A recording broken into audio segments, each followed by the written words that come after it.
میں کبھی ہم پیچھے نہیں ہٹے اور ہمارا ایک ہی موقف رہا، چاہے کبھی کسی سیاسی جماعتیں ہمارے ساتھ شامل بھی ہوتی رہی اور ہمیں چھوڑتی بھی رہی، کبھی کسی سیاسی جماعت کو ہمارا موقف پسند آتا تھا، کبھی کسی کو، لیکن ہماری جو کمٹمنٹ ہے پوری بار کے سامنے ہے۔ ایل ایف او کی جدوجہد تھی تو ہم نے ہمارے حامد خان صاحب کی سربراہی میں پروفیشنل گروپ نے اس کو لیڈ کیا، وکلا تحریک تھی، اس کے علاوہ ججز کے جو ایشوز ہیں سینیورٹی کے حوالے سے، ان کے اپوائنٹمنٹس اور انڈکشنز کے حوالے سے، آج بھی ہم لوگ اپنے پرنسپلز کے اوپر کھڑے ہیں۔ میں صرف ایک چیز ایڈ کروں گی کہ پہلے یہ ہوتا تھا کہ جوڈیشری غلط فیصلے کرتی تھی، اب یہ ہے کہ جوڈیشری فیصلے نہیں کرتی، اور آپ نے دیکھا کہ 4 ماہ سے خواتین، معصوم شہری اور جو سیاسی ورکرز ہیں ان کی بیلز کو انہوں نے ڈیسائیڈ نہیں کیا، اور اب ہمیں پھر پتہ چلا ہے کہ ان ایف آئی آرز کے اندر ایڈیشن کر کے تو دوبارہ ان کے اوپر انہوں نے انٹیروگیٹ یا انویسٹیگیشن ان کے اوپر شروع کی۔ اس کا مقصد یہ ہے کہ ان شہریوں کو جو کیونکہ بیلز کے ڈسیژن کا وقت آ رہا ہے تو اس کو مزید پرولونگ کیا جائے۔ اسی طرح پاکستان کی تاریخ میں جو خواتین سیاسی ورکرز کا جذبہ ہم نے اب دیکھا،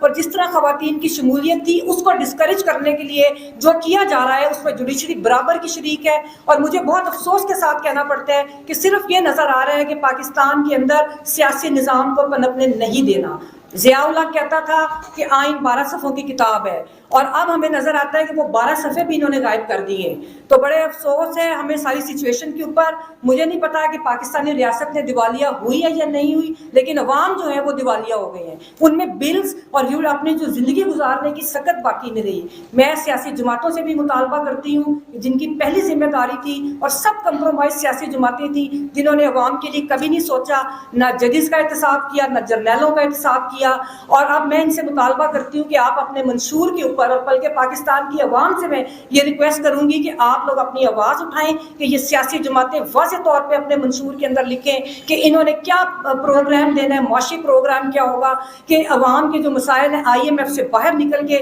یہ کس طرح پاکستان کے عوام کے لیے یہ بات کرتے ہیں اور کیا پروگرام دیتے ہیں، واضح پروگرام، معاشی پروگرام دیں۔ اور دوسری بات، ججز اور جرنیلوں کے احتساب کے لیے بھی یہ ایک واضح پروگرام دیں۔ اور آخری میرا جو ایک میسیج ہے وہ جوڈیشری کے لیے ہے کہ یہ بالکل درست ہے کہ جب بھی جوڈیشری کے اوپر اسٹیبلشمنٹ نے حملہ کیا، ہم نے حامد خان صاحب کی سربراہی میں ہم ان کے ساتھ کھڑے ہوئے ہیں، لیکن آپ نے دیکھا کہ جوڈیشری کے لیے بڑی مثالیں موجود ہیں، بہت انٹیگریٹی والے ججز ہمارے جوڈیشل نظام کا حصہ رہے ہیں۔ کارنیلیس صاحب تھے، جسٹس کارنیلیس تھے، ان کے بعد جو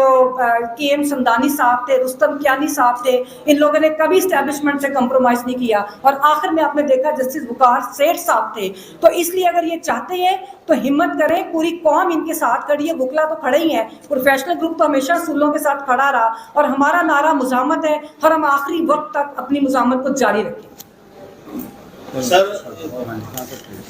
انڈین سپرمیسی کی جدوجہد میں کبھی ہم پیچھے نہیں ہٹے اور ہمارا ایک ہی موقف رہا، چاہے کبھی کسی سیاسی جماعتیں ہمارے ساتھ شامل بھی ہوتی رہی اور ہمیں چھوڑتی بھی رہی، کبھی کسی سیاسی جماعت کو ہمارا موقف پسند آتا تھا، کبھی کسی کو، لیکن ہماری جو کمٹمنٹ ہے پوری بار کے سامنے ہے۔ ایل ایف او کی جدوجہد تھی تو ہم نے ہمارے حامد خان صاحب کی سربراہی میں پروفیشنل گروپ نے اس کو لیڈ کیا، وکلا تحریک تھی، اس کے علاوہ ججز کے جو ایشوز ہیں سینیورٹی کے حوالے سے، ان کے اپوائنٹمنٹس اور انڈکشنز کے حوالے سے، آج بھی ہم لوگ اپنے پرنسپلز کے اوپر کھڑے ہیں۔ میں صرف ایک چیز ایڈ کروں گی کہ پہلے یہ ہوتا تھا کہ جوڈیشری غلط فیصلے کرتی تھی، اب یہ ہے کہ جوڈیشری فیصلے نہیں کرتی، اور آپ نے دیکھا کہ 4 ماہ سے خواتین، معصوم شہری اور جو سیاسی ورکرز ہیں ان کی بیلز کو انہوں نے ڈیسائیڈ نہیں کیا، اور اب ہمیں پھر پتہ چلا ہے کہ ان ایف آئی آرز کے اندر ایڈیشن کر کے تو دوبارہ ان کے اوپر انہوں نے انٹیروگیٹ یا انویسٹیگیشن ان کے اوپر شروع کی۔ اس کا مقصد یہ ہے کہ ان شہریوں کو جو کیونکہ بیلز کے ڈسیژن کا وقت آ رہا ہے تو اس کو مزید پرولونگ کیا جائے۔ اسی طرح پاکستان کی تاریخ میں جو خواتین سیاسی ورکرز کا جذبہ ہم نے اب دیکھا، اور جس طرح خواتین کی شمولیت تھی اس کو ڈسکریج کرنے کے لیے جو کیا جا رہا ہے اس میں جوڈیشری برابر کی شریک ہے، اور مجھے بہت افسوس کے